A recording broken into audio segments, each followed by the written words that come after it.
Welcome to Start to Finish Motherhood, a podcast for those thinking or already single mothers by choice, just looking for practical advice for navigating life's relationships. When you decide to have children on your own, it doesn't mean that you're completely alone. I'm Aisha Jenkins, and I'm partnering with you every step of your journey. Hi, everybody. I'm here today with a guest, and I'm excited to get into this conversation. One of the things that I wanted to do with this podcast was to talk about the different ways that people can become parents. One way is through adoption. In previous seasons of Start to Finish Motherhood and on my other podcast series, we covered adoption from the perspective of a parent, from the perspective of an adoption attorney. And today we're covering the adoption from the perspective of the director of a large adoption support community. And so I have the director here with me today of Noir Adoptions, and it's an adoption networking community. But before we jump into this episode, I'm going to ask my guest, Jordan, to introduce herself and then tell us the difference between the work that you do in comparison to an adoption agency or an adoption attorney. So my name is Jordan. I'm the founder of Noir Adoption. And I like to say that this kind of happened on accident. I was in a photography mastermind for my photography business. While doing that, just talking about the process of our adoption, because my husband and I got placed with our son in 2019. And I just posted on Instagram that we were adopting, so people would stop asking me, "Are you pregnant yet? When are you going to get pregnant? When are you going to have a baby?" Because we had been married for about 4 years by that point. And from the time I posted that we were planning to adopt, I was constantly getting messages from people asking me, "How did you adopt? Like, what are you doing? Like, how do you talk to people? How do you find people?" So it started me just answering people's questions about what we were going through in the process. And it's just slowly grown from there. And then was it summer 2022? "You should probably put up a website." And I was like, "No, I'm just gonna wait for somebody else to do it." And after all these people who didn't know each other said to do something, I decided, okay, I'm just gonna pause my stuff.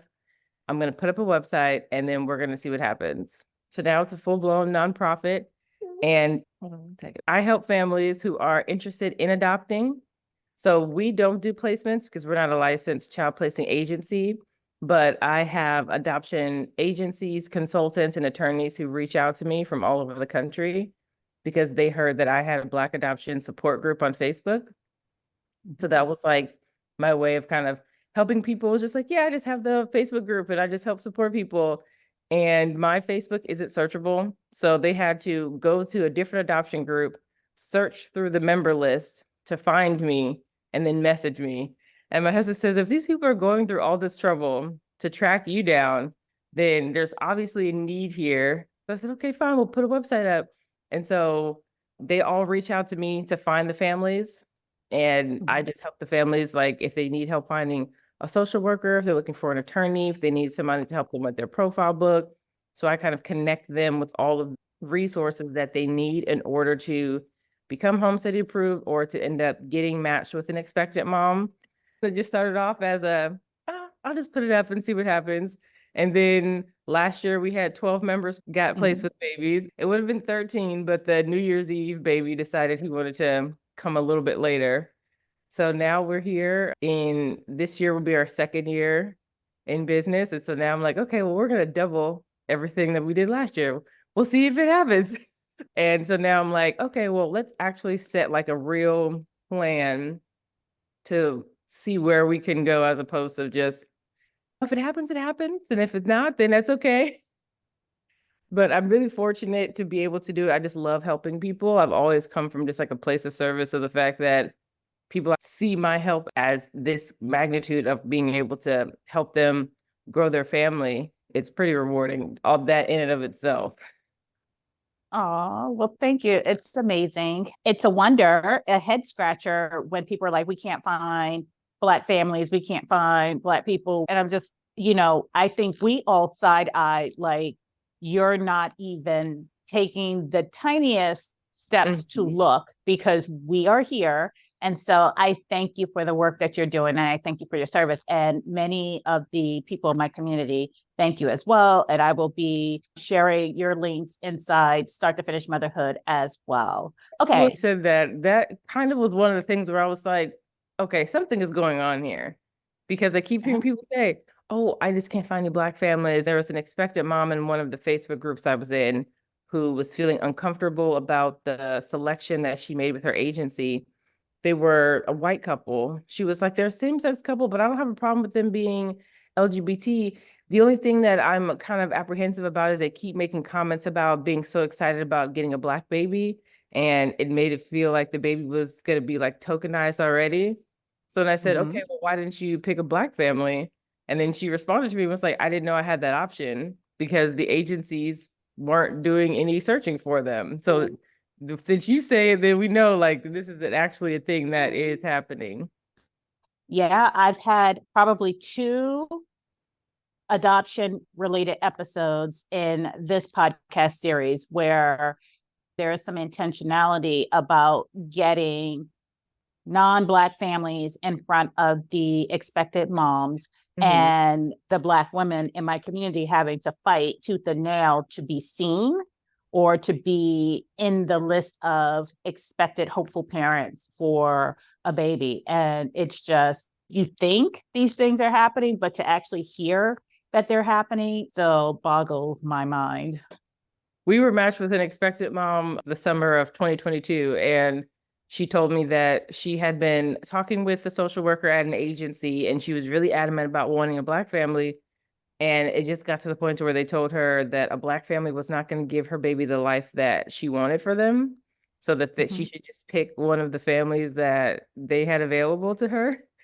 And so I was like, okay, well, what is it that you were looking for? She was like, I just want a 2-parent household that has a yard big enough for a swing set. So then when she saw our profile book, she saw that we had a house and we had a swing set in our backyard. And she was like, okay, well, this is what I was looking for. We have nice houses. We have jobs. We make enough money to be able to provide like amazing lives for children. So I don't know why somebody would say that a Black family wouldn't be able to give a Black child the life that the mom. Behind every teacher, behind every adoption attorney, every social worker, there is a human.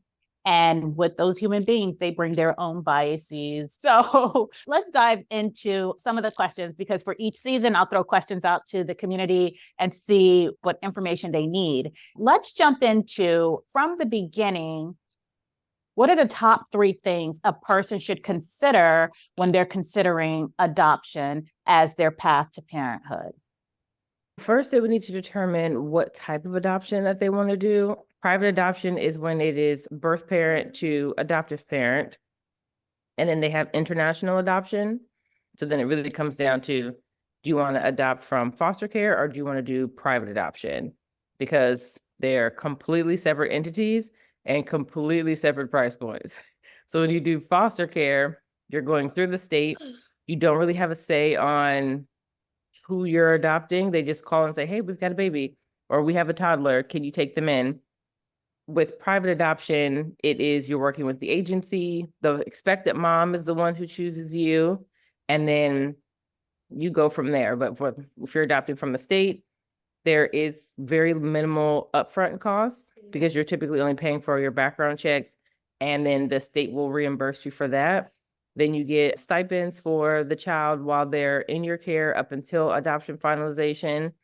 With private adoption, you're paying for everything out of pocket. So you're paying for your home study, you're paying for your background check, there are fees for the adoption, there is no stipend.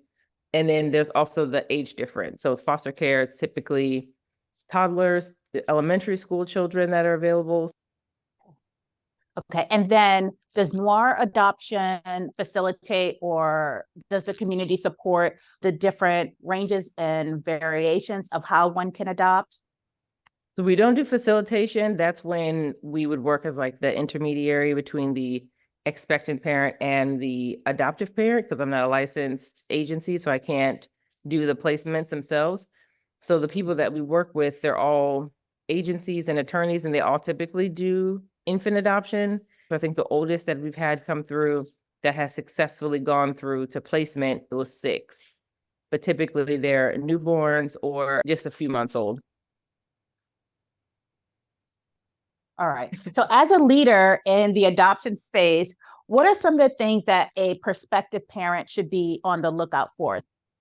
I think the main things that are happening now are the abortion bans that are going on in a lot of places. So I think there will be an increase in adoptions happening, but not necessarily because the mom wanted to place the children for adoption. It's just like she's more being forced into it. For a lot of people, it would be easier for them to just terminate as opposed to going through an entire pregnancy and then having to give the child to someone else. Some people don't want to terminate and they would much rather have the pregnancy and give the child to someone. So it really just kind of varies from expected mom to expected mom. Most people within the adoption space, because a lot of it is like faith-based, they're always like, oh, thank you for choosing life and thank you for making this selfless decision. But for a lot of the times, this wasn't a choice that she made that caused this to happen. It's usually not good, where they don't feel brave. They don't feel strong. This wasn't a selfless decision. This was just something that I wasn't prepared for. This is something that I didn't want to do. So I think taking that into consideration is a really big deal, because recently we just had a case came in where the mom was a minor and she was assaulted by an older family member. So that's not something that you would say, oh, thank you for making this decision. Like, she's a child. She didn't choose this. And so I think that's like a huge part of it for people to take into consideration going into this. I know there are a lot of places who are trying to abolish adoption. They're trying to pass all these laws to make it to where adoption itself won't be an option. They would rather like guardianship because they feel that the adoptees' identity is being erased by changing their birth certificates. The concept of someone else raising the child will still be there. It'll just be, what are we going to call it? Is it just going to be permanent guardianship? Is it going to be like an adoption, but the child still has access to all their information? So it's always changing. You really never know what's going to happen. Facilitators used to be legal in a lot of states, and they're cracking down on facilitators because they're unlicensed and they're unregulated. So if somebody's like, oh yeah, I'm an adoption facilitator, or I'm a baby broker, I can find you a baby, but they're not licensed, do not work with them. Because since they're unlicensed and unregulated, there's no oversight on whether or not they're actually working with the mom. A lot of them will say that they are and start collecting fees from you. And then you'll find out there was never a mom to begin with. They were just taking your money. So I would say make sure the people that you work with are licensed and they are licensed in the state that they are working in. If somebody is in Florida and they're trying to facilitate an adoption in Arkansas, you'll be like, okay, are you licensed in Arkansas? So many people get so blinded by the hope of adopting that they kind of just look past all of the red flags.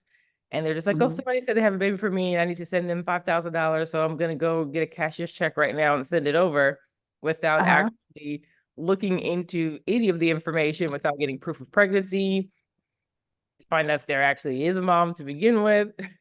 The waters can get muddy very quickly if you're not paying attention and having the right support around you to help you say, okay, I don't think this is a good idea. Let's hold it off before you send anybody any money.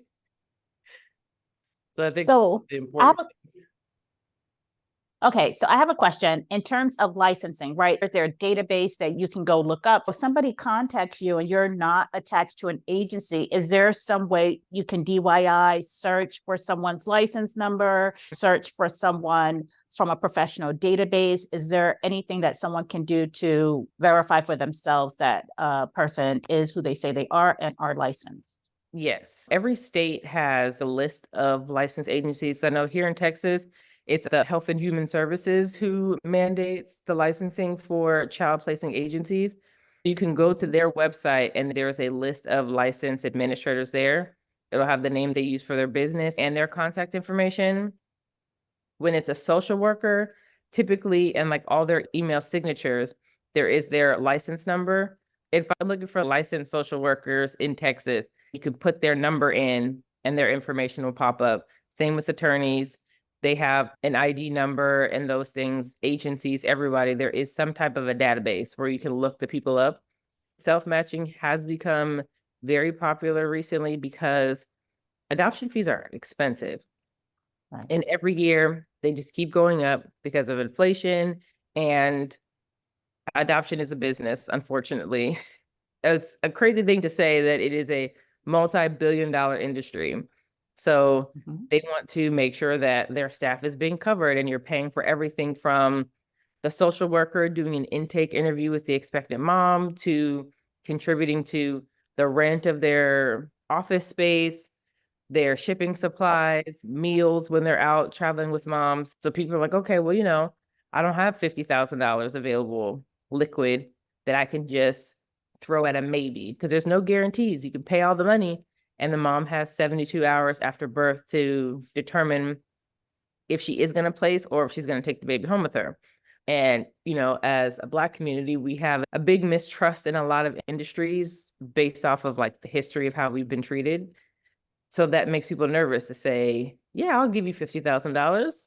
And I'm not sure I'm going to walk away from this with the baby. So people are turning to self-matching online.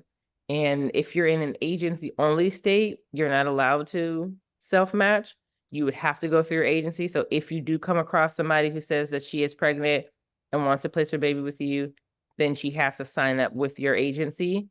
And then you would still be paying those agency fees. In Texas, it's not. So if I met a mom somewhere, like I'm out the grocery store and just randomly strike up a conversation with somebody who says that she's pregnant and wants to place her baby for adoption, but doesn't know who to choose. And then I say like, oh, well, we're home study approved. And then we would just need to have an attorney because they would have to process the paperwork, because you can't just give me the baby and walk away, because that's considered abandonment. And there has to be legal paperwork to track, like, where did this child come from? Otherwise, people would assume that we just kidnapped somebody's baby. And so I encourage people to try to self-match, but I also make sure they know that there are risks in it, since there are no agencies or adoption professionals involved. There's a lot of legwork you have to do on your own to make sure that it is legitimate, because unfortunately, adoption scams are a thing. And it is very hard to prosecute somebody for an adoption scam, because most states consider any expenses or like money, paying bills or anything like that, they consider that a gift. So unless you're able to prove that she had the intent to defraud you, it's hard to press charges for that. So I tell people, do not send any money to anybody. Get an attorney first, at minimum, get an attorney. Right. So then we'll do a free consultation.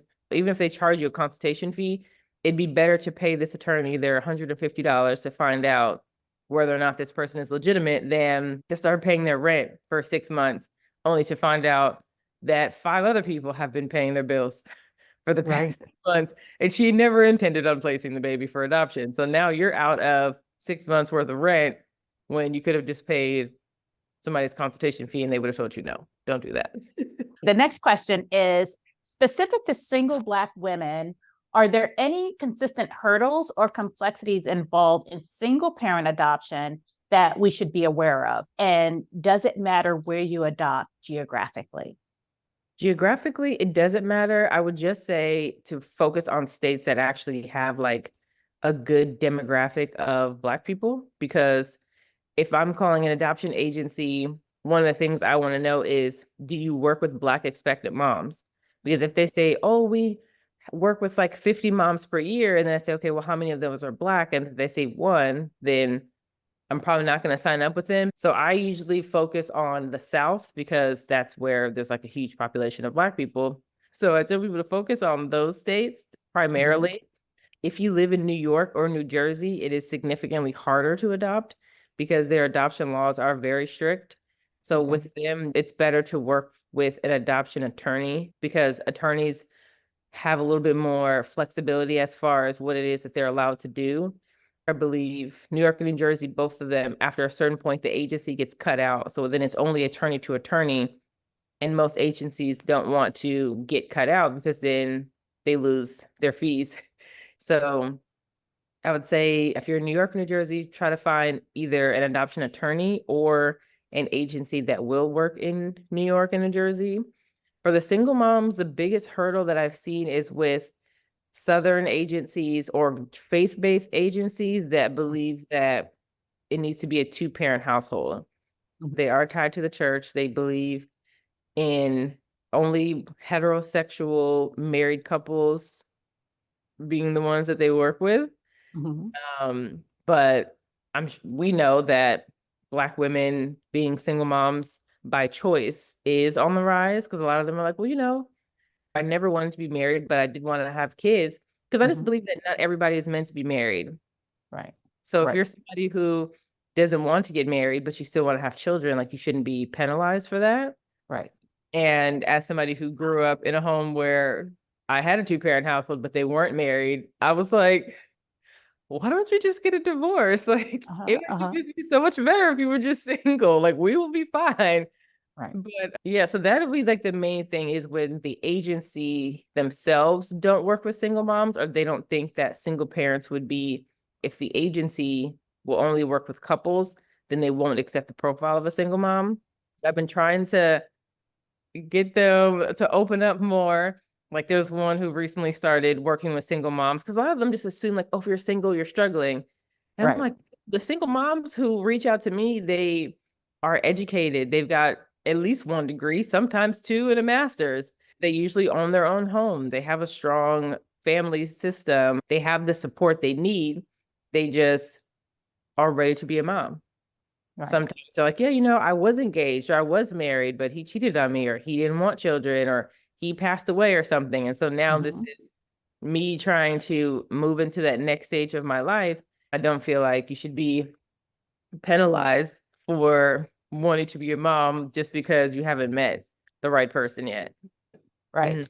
Okay. And so thank you for that. And thank you for the work that you're doing in having these conversations with adoption agencies that, let's get out of the 1950s. Let's move forward into recent years and understand that the landscape has changed. Okay. So some of the questions that we also get, one of the questions that I also got were questions around, we talked about choice of agency. What are the standard costs that are involved in an adoption? And then what does it cover, right? So we hear that adoption can be expensive. We hear that there are grants out there that you can get, but what is covered in the fee that someone might pay for working with an adoption agency or attorney? Okay. The national average right now is $40,000.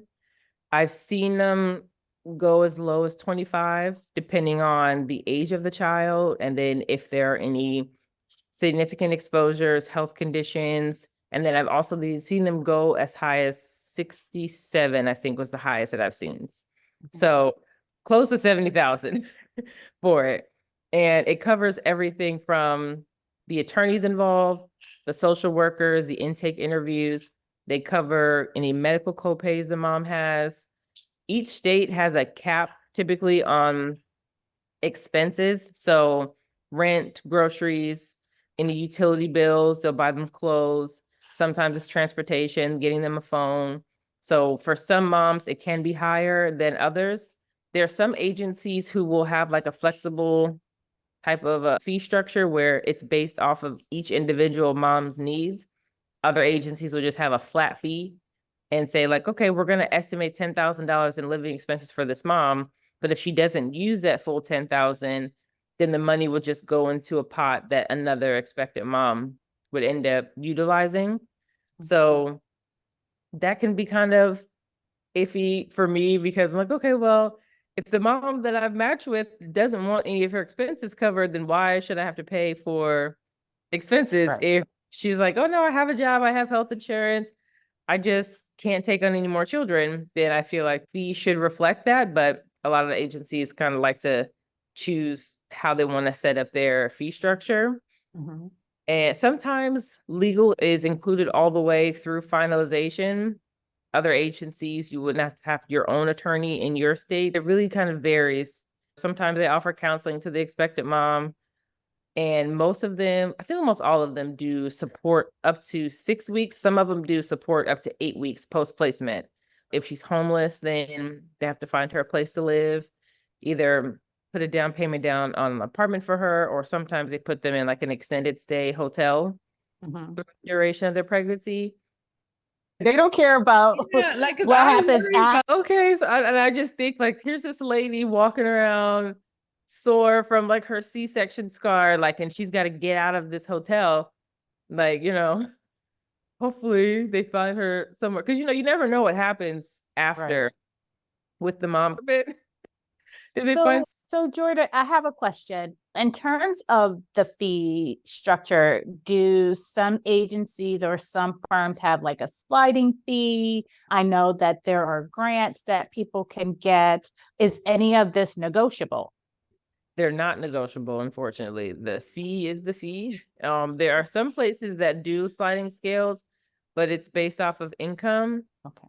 They are one of the few ones that no payment is due until after placement. So I believe like 10 days after placement. So that's Mhm. usually around the time when the ICPC is cleared and you're going to be able to go back home. Mhm. Then you'd be able to pay your fees.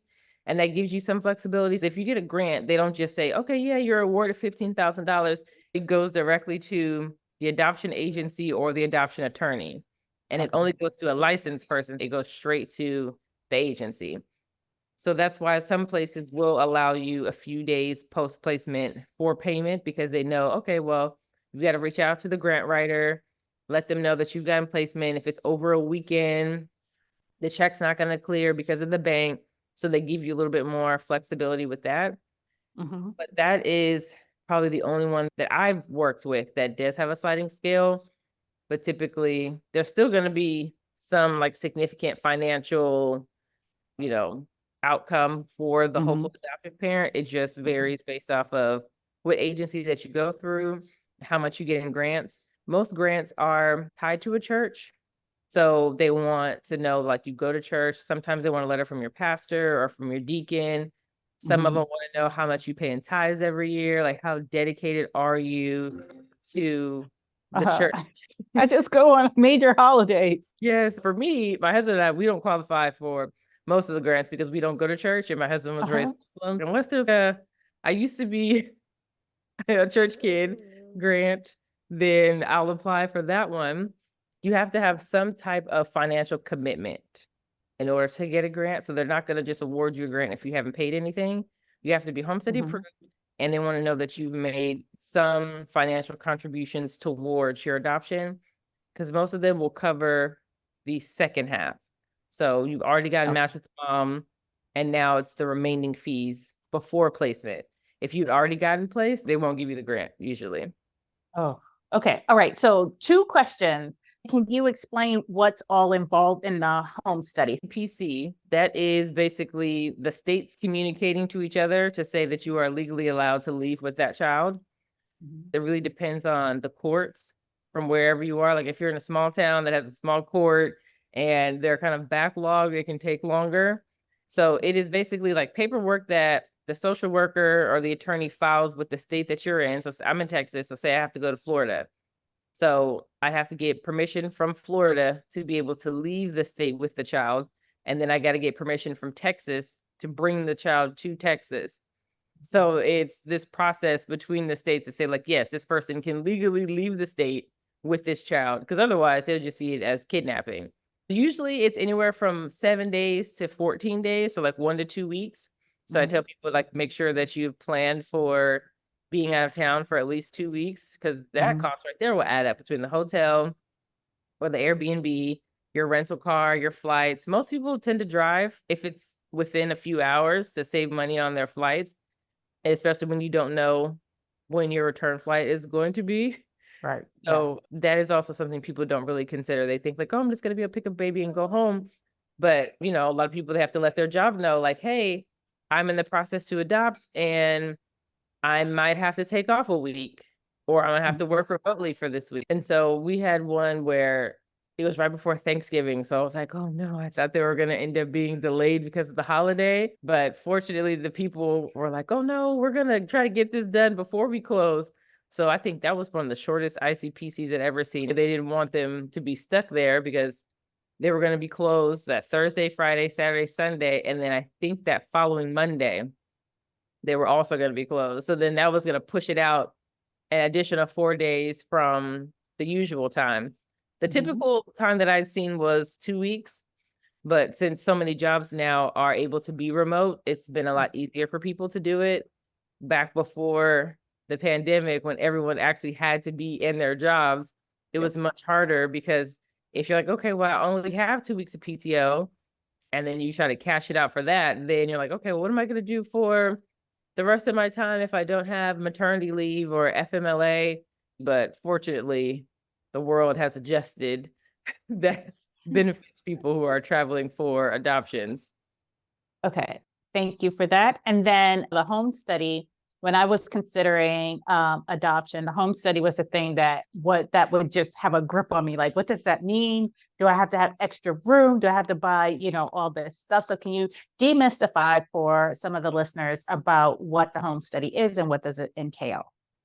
The home study is basically just a way for the agency to see that you are financially responsible enough to afford adoption and raise a child, and also make sure that you are not a criminal. So I was also super nervous about the home study, especially the home visit. And so it is a very intensive thing to do because they're looking at your life.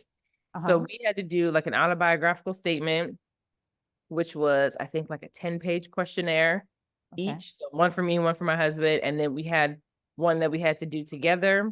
And then you have the background checks, your home visit, and then your in-person interviews. Okay. So some of the questions that we got on the questionnaire, like, were you hugged as a child? How were you shown discipline? What's your favorite memory growing up? What's something that your parents did that you won't do? What's something that your parents did that you would do? They want to know all of our siblings, how old they are, where they live, what they did for a living, and what our relationships. We had to do a monthly budget because they wanted to know how much money we had left over at the end of the month to make sure that we are financially responsible and that we can also afford it, because they're not going to want to place a child with you if you're living paycheck to paycheck. As you had to do background checks. So there's a state level check, then there's the FBI level check. So the state level is just in the state you live in now. The FBI was for the entire country, so everywhere that you lived before now. And then you also had to do the child abuse and neglect registry to make sure there are no open or pending cases that involves child abuse or neglect, because why would anyone place a child with somebody who has a history of child abuse? Right. We had to get letters of recommendation. So the first home study we did for our son, we needed 3 from family members and then 3 from like non-family members. And then this second time around, we only needed 3. So they're just people that you know that can attest to the fact that you are good people. And we had our in-person interview with the agency. So that was probably about 2 hours. So they want to know, like, how do you resolve conflict as a couple? What parenting style do you think that you're going to have? They want to know all these things. But for a single mom, they would want to know, what's your support system like? If something happened, you got called into work on an emergency, who would come watch the child for you? Have somebody be on call for you during the night? Do you have a night nurse plan? Do you have a childcare plan? Do you plan on staying home? If you do stay home, do you have a savings? Is there a job that you can work from home so that you can be the primary caregiver for the child? They want to know what your plan is for the child, and also what brought you to the point of wanting to adopt. Have you had fertility issues? Are you currently pursuing fertility treatments? Because they won't work with you if you're actively trying to get pregnant, because they feel like you should pick one or the other. Right. A lot of people will treat an adopted child differently than a biological child. And a lot of agencies will not put a child in that position where they feel like they have to compete with a biological baby that just popped up. Because with an adopted child, there is a difference in making sure that you form that secure bond, because you're strangers. Right. So when we got placed, I was very nervous about him not bonding with us because he'd be like, "Who are these people?" And Right. people like, "Oh, he knows you. He knows you're his mom." I'm like, "We just met a week ago.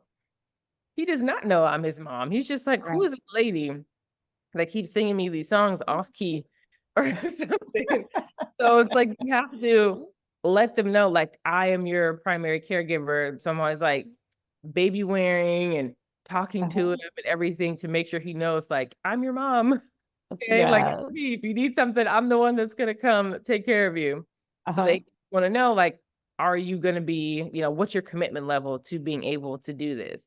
Right. So, something happens, there is a medical concern later. Are you gonna be able to take care of it? Or if there's a behavioral issue later, like, what's your plan? Are you gonna put them in therapy? What type of therapy are you considering putting them in? What's your school system like? There's all types of questions that they wouldn't ask somebody who is getting pregnant on their own. Like, yeah, like People who get pregnant on their own. some of them want us to do CPR certifications. Uh-huh. Um, so like my sister is somebody who I refer a lot of people to because she does her CPR and basic life support courses. So I tell people like, Uh-huh. look, if you're trying to learn CPR, call her because she will teach you more than the standard stuff will. Because they want to, like, be able to give them the Heimlich maneuver and like the little baby CPR and everything. Because Yes. forget to breathe when they're small, and you got to Yes. learn how to wake them back up and say, okay. Are they still doing the staying alive? Huh? Huh?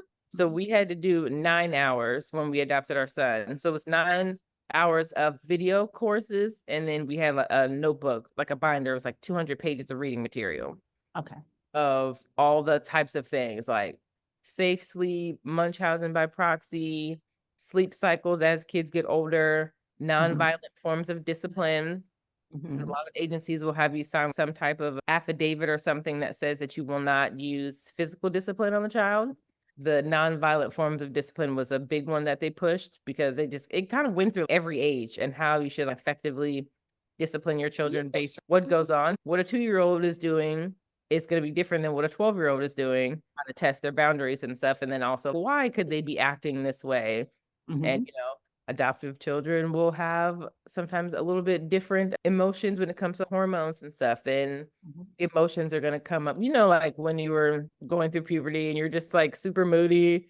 And Uh-huh. then you tack on adoption to that. So their experience is going to be different than somebody else's. And they're like, Right. okay, well, maybe they're going to start having more questions about the adoption when they get to that age.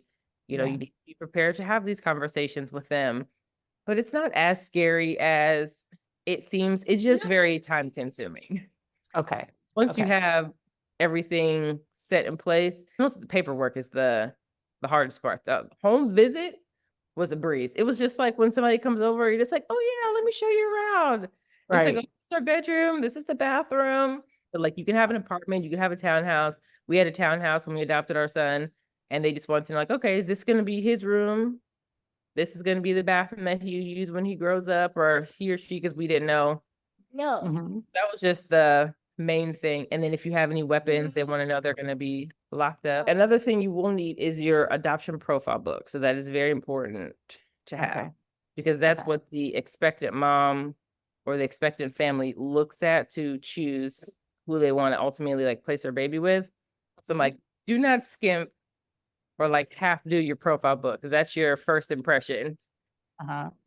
So that's like a huge point I tell people. Like, make sure you have a good profile book and don't try to be like, oh yeah, it's only one page, or say like, especially if you're trying to self-match in the groups, just saying like, oh, message me for more information is not going to be helpful because there's going to be at least 100 other people commenting on there. Mhm. And the expectant parent isn't going to go through and message And all message everybody. So Jordan, when you talk about the profile book, is it something that an agency gives you? Is it something that you should have laminated? Can you use Canva? How do you Yeah. put it together? There is a designer that I refer everyone to who is amazing. She does really good jobs. I used to design them, but I just don't have the time to anymore. So I started referring people to her. Yeah. The designer that we use, she sells like a DIY template that you can buy and just kind of load your own pictures and text into. So the template's already done. Then you just drag and drop your photos into it. So this is ours. It is basically just like a life book. So it just kind of gives an example of what a life with us would look like. So like the things we like to do, places we like to travel to. This is about me and my family, then my husband and his family, then like some of our family and friends in here, what our parenting philosophy is, things that are important to us. And so I feel like this just gives the mom a good example of who you are. Then from the books, she narrows down who she actually wants to set up a Zoom call or video call with. So like if you're working with an agency and she is like, oh, I'm open to same-sex couples, heterosexual couples, single moms. I just want at least one person who's Black. Then they'll go through their list of everybody who matches that. So then she goes through all of those books and then narrows it down and says, okay, I want to talk to these 3 people, set us a Zoom call with them. And then from there, she'll say, okay, I want to match with this person. So when you've got so many other people throwing their hand, like their name in the hat, you've got to make sure that you have a good profile book that's going to kind of set you apart, or at least give her a good idea of who you are. So I'm like, okay, well, what does your profile book look like? It's like, oh, we don't have one. It's like, oh, well, how is she going to learn anything about you? Like, oh, well, she can message me. She's not going to do that. Like, she's a pregnant person in crisis right now. She probably doesn't have time to sit around and message 30 people to get to know 30 people. And you're like, okay, what are you interested in? Like, what's your idea of an open adoption? What's your idea of a closed adoption?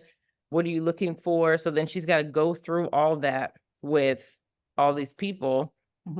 So it's like you want to try to lessen the burden for her as much as possible by making sure that you have all of your things in place. And agencies let them know. They look online to research, like, what should I be looking for? So they know to look for somebody who is home study approved, who has their profile books. If you don't have either one of those, the mom's gonna be like, oh, they're not serious. And she's gonna move on to somebody else. So, Jordan, I have 2 questions. One question, since you brought up who actually gets to see the profile books or which profile books get put in front of a parent, and we know that there is this discrepancy in stories from Black parents and parents who are non-Black. Is there any type of regulatory mechanism in place by states that goes in and sees how many parents get presented and how many matches based on demographic characteristics? Because their agencies are all like private entities. So they keep track of how many moms they have, but there really isn't much in place because they can just kind of operate however they see fit for their organization. They just have like regulations as far as what it is they're allowed to offer to the moms. But there's no guidelines that say if there's a Black expectant mom, you have to give her first priority to Black families. They're going to give first priority to, typically they give first priority to whatever waiting families they have that have already paid their agency fee, matching fee, and that type of thing. Usually by the time the agencies and consultants and attorneys reach out to me, the mom has already seen the profiles that the agency has. And then she's like, oh no, I really want a Black family. And then they'll call me and say like, hey, we showed her about 10 profiles, but she really wants like a Black family or with at least one Black person. So do you have anybody available? And I'm like, yes, I have a bunch of people available. See, okay, so that was going to be my final question for this episode is where do you come in along the adoption process? Are you walking with the hopeful adoptive parent all the way through the process? Do people find you on Facebook and say, I want to work with you? Like, how does that work in terms of your relationship building and where you come in someone else's adoption journey? They usually do find me on social media if they're not already just like in my Facebook group, and they'll just say like, oh, we're interested in adopting. We're not sure where we start. What do we need to do? So if it's somebody who's at the very beginning, then I kind of walk them through like, okay, this is what you need to do. You need to get your home study. You need to get an attorney. This is kind of what it looks like. If there's somebody who's already home study approved, we have a membership for them. So they'll sign on to that. And then all of the adoption situations that come in will get posted there. So then they can kind of filter through them and say, okay, because some people are gender specific. So then they can look through and say, okay, well, how many girl situations do we have available? Let me apply for those. Some people don't have a preference and they just apply for whatever becomes available if they feel like they're a good fit for it. So the difference with working with me as opposed to just one agency is that the agency can only give you situations for the moms that they're working with. Mhm. Since I work with so many agencies and attorneys, we get a lot of them coming in from all over the place. So last year we had over 65 potential adoption situations come in where the mom was explicitly looking for Black, biracial, or interracial hopeful families. And she was Mhm. usually they're open to single moms as well.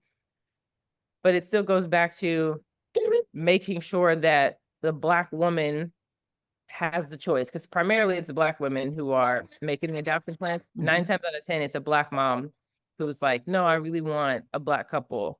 Right. So it's also, as much as it is for the couples, it's also for the expectant moms, even though I never work with them or get to meet them. It's like making sure that she has a choice in where the child goes. And if she's like, no, I really want a Black family, then I'm here making sure that she has the options. Now I'm like, I want the most Black hopeful adoptive parents as possible.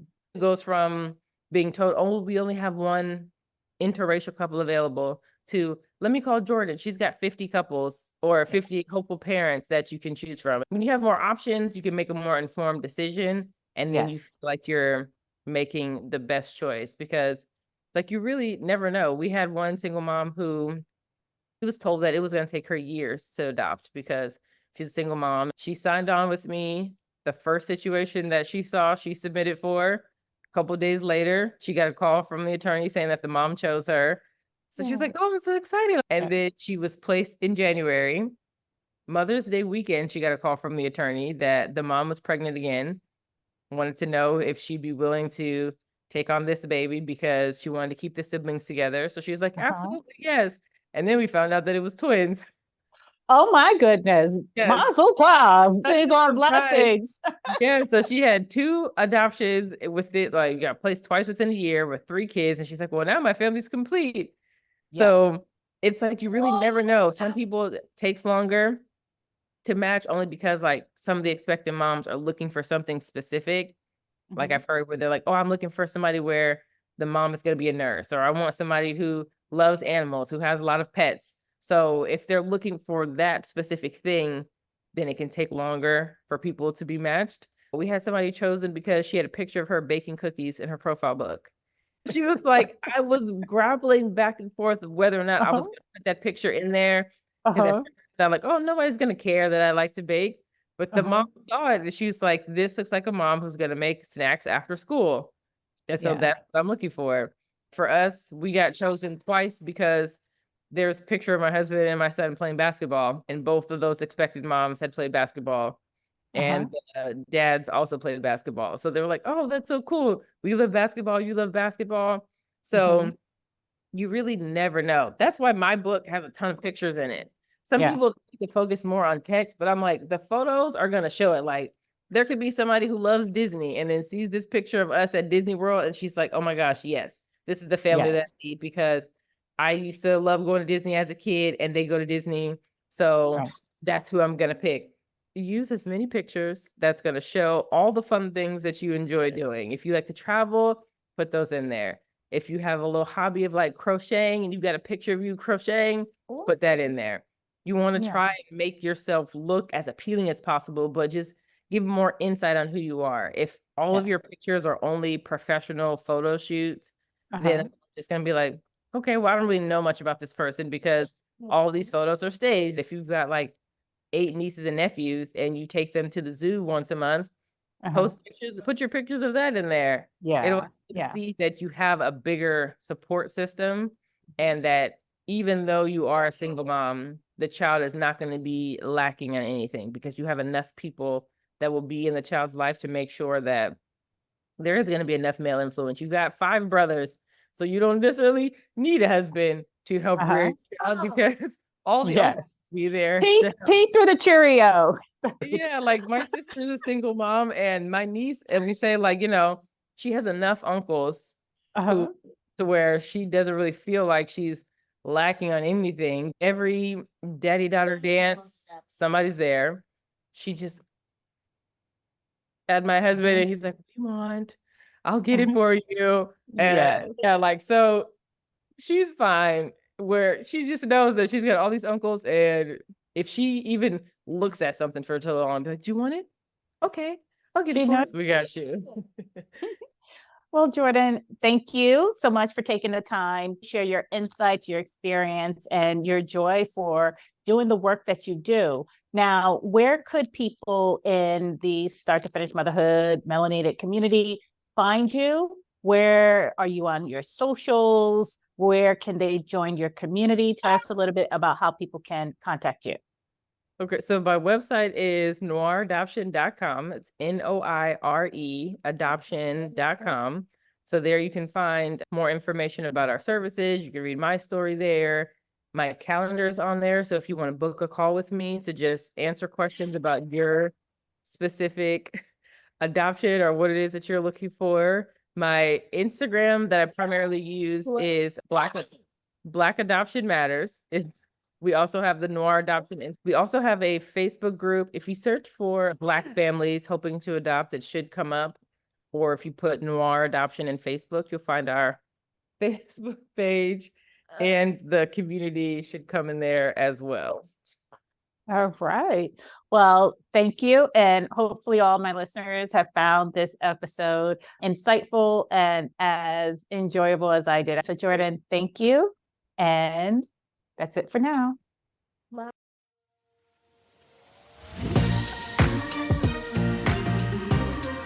Thanks for listening to Start to Finish Motherhood with Aisha.